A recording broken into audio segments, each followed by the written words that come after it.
In the mid-1980s, the Germans were untouchable. Luxury, comfort, prestige, all firmly in their hands. They dominated the road, and they knew it. The idea that Far Eastern brands could challenge them? Unthinkable, not even a possibility. But in 1983, something changed. A meeting was held at Toyota's headquarters in Japan. Back then, Toyota was known for something very different. They built cars like the Corolla, Camry, Hilux, cheap, practical. Reliable workhorses, nothing more in the American market. Their image was crystal clear. These were the cars you bought when you couldn't afford a European one. Affordable, dependable, but never prestigious. The president of Toyota gathered the executives he trusted most. A closed-door meeting, high stakes, absolute silence. Then he slammed his fist on the table and asked a question that would change history. Can we build the world's most luxurious car? The president looked at his executives and made it crystal clear: you will build a car faster than Mercedes-Benz, better than BMW, quieter, smoother, more comfortable, more fuel efficient, and more aerodynamic than all of them. He paused, and it will never break down, because in Toyota's philosophy, failure was not an option. The engineers pushed back with their current parts. This is impossible. For a moment, silence filled the room. Then the president responded cold, decisive. Then don't use a single Toyota part, build everything from scratch. Every bolt, every detail, reimagined. He leaned forward. Your budget is unlimited, and so is your time. This impossible mission would go down in automotive history. But the road ahead, full of obstacles. So what did Toyota do? They went to America's most luxurious neighborhoods and secretly formed customer-focused groups. They asked wealthy Americans just one question: if you paid $35,000, would you drive a luxury Toyota? The answer was brutal: never. And if you're honest, you'd probably say the same today. Because the wealthy don't just want a good car, they want status. When the valet pulls up, handing over a Toyota key, to them that was unacceptable. That's when the Japanese faced the harsh truth. Even if Toyota built the best car in the world, they could never sell it with the name Toyota. Just to break American arrogance, to challenge the German idea of status, they had to create something entirely new, a brand that didn't sound Japanese, but felt like a European luxury icon. Dozens of names were considered, and in the end, Lexus was born. Not just as a car brand, but as a matter of pride. They even separated the dealerships. Lexus showrooms became something entirely different. Marble floors, fresh orchids, and complimentary coffee bars. This wasn't just about selling a car anymore, it was about selling an experience. For this single project, the scale was unbelievable.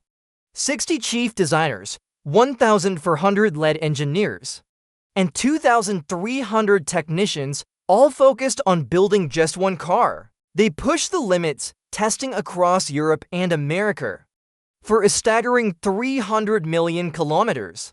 And the investment, over $1 billion, spent on R&D alone. To create the perfect V8 engine, they built 973 different prototypes.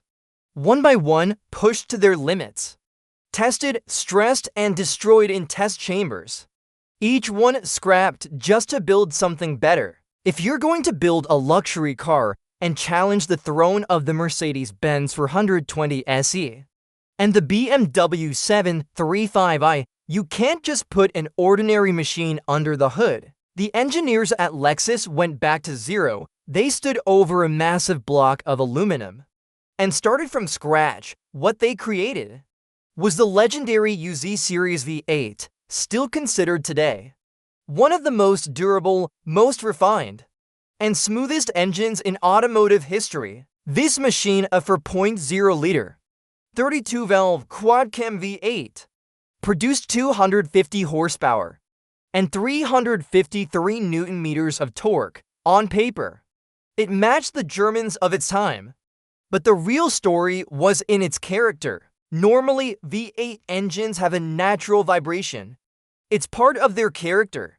But the Japanese engineers refused to accept that to eliminate it. They secured the engine's bottom end with 6-bolt main bearings. A level of engineering rare even in race cars. They engineered the crankshaft and the connecting rods. With such insane micrometric precision, that vibration wasn't just reduced. It was practically engineered out of existence. At that level, the engine didn't just run, it glided. And it wasn't just the engine, the 4-speed transmission, sending that power to the rear wheels, was a masterpiece on its own to make every shift completely seamless.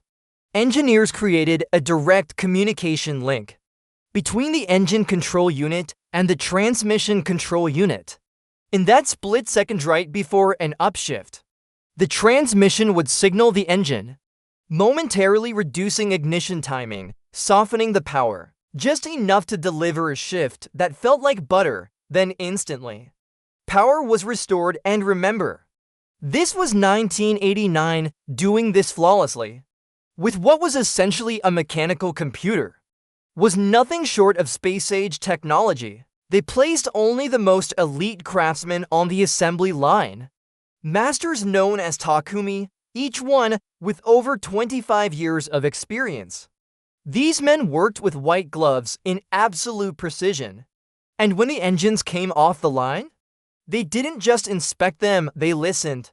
With a doctor's stethoscope pressed against the engine, analyzing every frequency, every vibration, searching for perfection. In 1989, Lexus set out to prove this unbelievable smoothness to the American public. And they did it with a mind-blowing TV commercial. They placed a black Lexus on a dyno right on the hood. They stacked 15 crystal champagne glasses in a perfect pyramid. Then the wheels started spinning faster and faster until they hit 240 kilometers per hour. The 4.0-liter V8 was screaming at redline, roaring at full power, and yet those delicate champagne glasses on the hood didn't move a millimeter. Not a single glass fell. Not even a ripple in the liquid inside. People in America thought it was a camera trick, but it wasn't, it was real. The absolute peak of Japanese engineering. The engine's architecture was so perfect, so precisely balanced that in 1997, the Federal Aviation Administration officially approved a twin-turbo derivative of this V8 block for use in aircraft. Think about that. A car engine certified to fly, even after packing the car with dozens of kilos of sound insulation. They engineered the drive shaft and suspension components using special aerospace-grade alloys, keeping the weight right in line with its German rivals. And the engine, it was so efficiently designed that the Lexus LS400 became the only luxury V8 sedan in the US market. To avoid heavy gas guzzler taxes and penalties, right on their own turf, it outplayed Mercedes-Benz. Inside the cabin, the Japanese philosophy took over completely. This was Kansei engineering, the science of how a product feels, not just how it functions. How it sounds, how it touches your skin, how it affects your emotions. Every surface, every texture, every button was designed to trigger calmness, comfort, and control. Not just engineering a car, but engineering a feeling. Engineers even listened for days in the lab to the frequency of the clicking sound you hear when you press a radio or climate control button on the dashboard. The wood trim inside the car wasn't made by just any factory, but by the craftsmen of Yamaha, the company that produces Japan's finest grand pianos. But this wood wasn't just made to look smooth.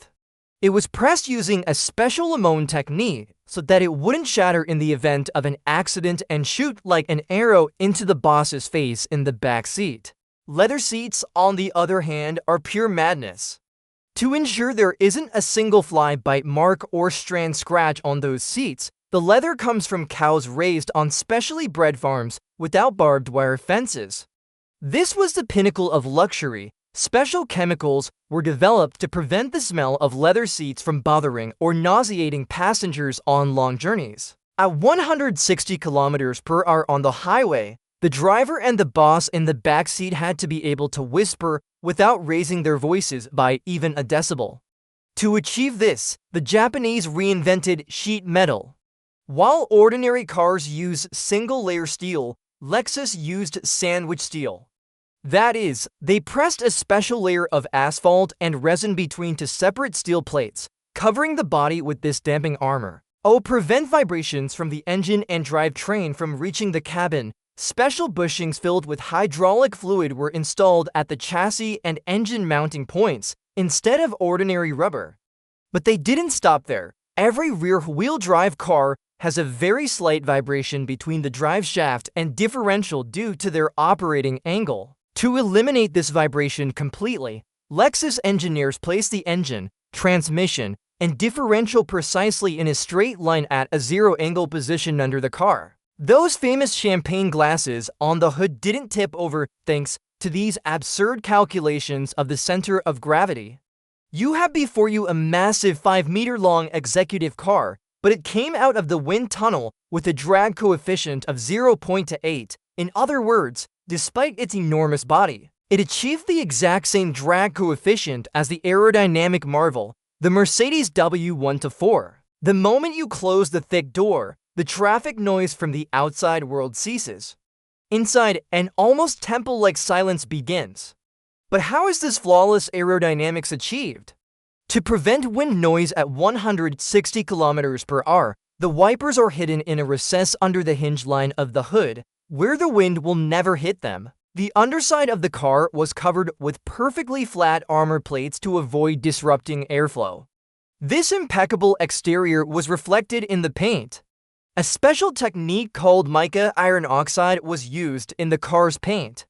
Thanks to this 6-layered, baked and wet-sanded paint, while the paint on 30-year-old European cars today is peeling from sun damage, the LS400 still shine like glass after washing. The instrument panel was nothing more than a blank black space. There were no numbers, no needles. The moment you turned the ignition, the needles would flash, piercing the darkness like a sword from Star Wars. Immediately afterward, the numbers behind them would softly light up.